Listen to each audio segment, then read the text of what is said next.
Hi and welcome in Maltese verbs lesson number 18, in which we're going to see the verb in Maltese to keep.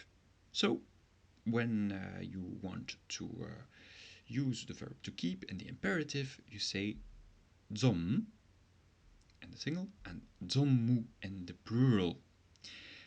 And the root consonants are z, m, and m. As we've seen in the previous video with to feel, there were also two consonants, and that will have an effect. So if you haven't seen it yet, make sure to check the previous video, lesson 17, because we're going to add a little bit more to it. Because the Z here, the Z with a dot, which is pronounced more or less just like the Z in English, so it's Z. Well, because there's a Z there, and you would add in the second person, like you keep, you would add the T from the NGJT.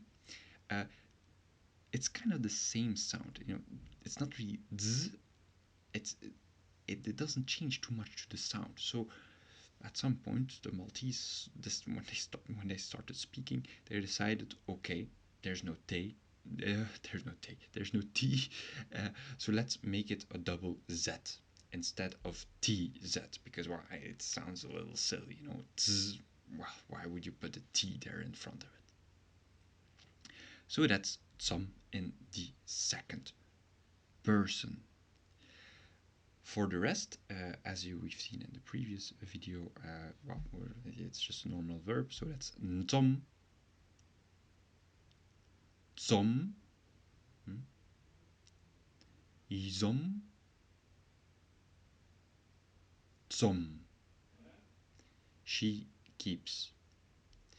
And in the plural, that's nzommu, sorry, nzommu, zommu,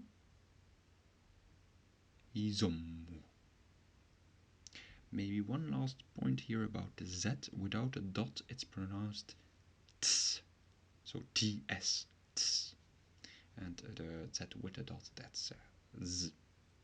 For the past tense, as you know, the double consonant here will have the same effect as if they were a J here. So that's zameit, I kept, zameit, zam, zamet, zameina,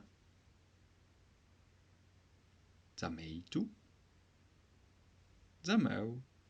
And that's it for the verb to keep. And don't forget, same sound here while you double it at the second person. Well, when there's a T, when there you would add a T, so that's the second person, and the she form, so that's the NTJT, there it will become the same. So now you know how to conjugate the verb to keep in Maltese.